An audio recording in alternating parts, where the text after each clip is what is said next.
বিশ্বকর্মা পুজোতে এত বৃষ্টি হয়নি, রান্না পুজোতে।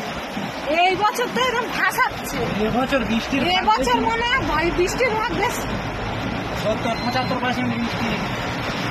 শুধু এত বৃষ্টি হচ্ছে, বাবা দেখাচ্ছি আপনাকে, তোমার নেই তো, কিছু দেখা যায় না, এত বৃষ্টি হচ্ছে না। এটা কাপড় একদম পুরো সাদা হয়ে গেছে। ওই কারখানা এত বৃষ্টি হচ্ছে।